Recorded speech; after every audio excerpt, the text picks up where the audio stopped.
Hello, welcome to a conversation we are going to have today on what do the Igbo people want in Nigeria, a country at the crossroad.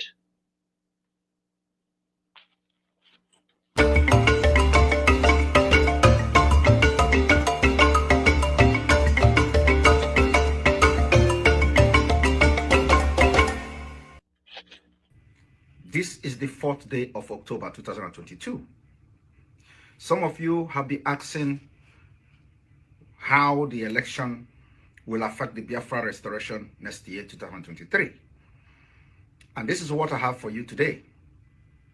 As the Nigeria state, terrorist state, are planning to conduct the election in 2023, Biafra people are preparing to exit Nigeria. Struggling to become president of Nigeria. There's nothing wrong with that.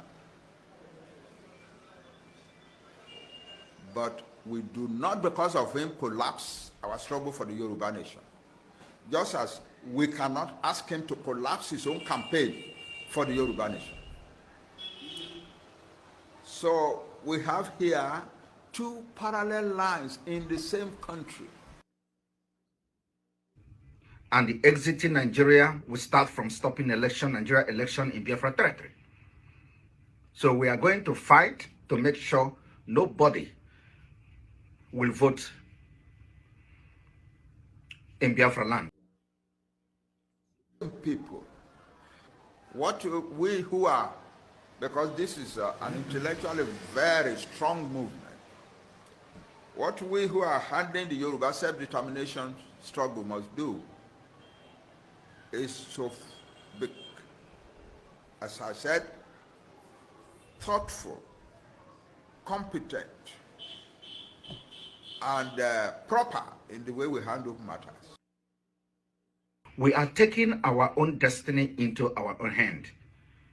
We are taking our future into our own hand.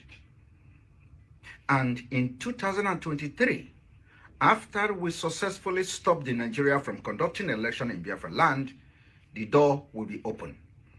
It is going to be either the exit of Biafra in peace, or Biafra will engage the Nigeria state in guerrilla war. We don't believe we will be in Nigeria in 2023. And by the grace of God, we are not going to be in Nigeria in 2023. So we don't hurt our brother who wants to be president of Nigeria, and he must not try to hurt us. It is going to last for a while. We are ready, and we have decided to leave Nigeria, and it will start immediately we have successfully stopped the election. The only election that will be allowed in Biafra territory, according to the resolve of the Biafra people, is only the referendum. Youth organizations, women associations, and every institution whose foundation is built on fairness and justice to join hands in this task of enthroning a democratic government by supporting Peter Obi.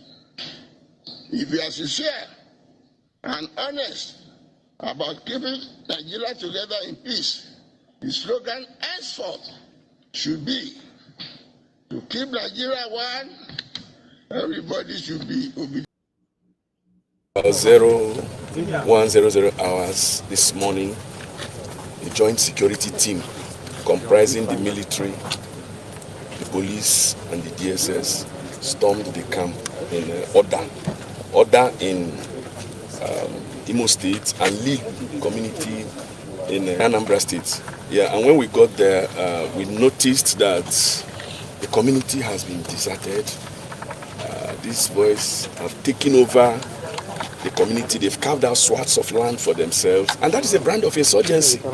There is nobody, it's just a ghost town. Everybody has disappeared from this town. And in course of the raid, the security forces were able to rescue the Eze from Okigwe, Eze Ihenacho Ndukwe, who was kidnapped I think some days ago. And then we discovered a lot of decapitated bodies.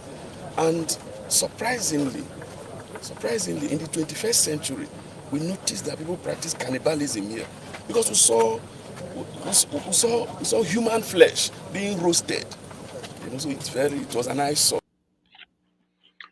To help us have this conversation is Professor Obinwakama, who will join us. I hope you will join us too. First, we take the world, then we should colonize Nigeria. It is hopeful talk, but it is also dangerous talk. Many certainly might put it down to the well-known Igbo sense of fearless dare, which sometimes leads to overreach.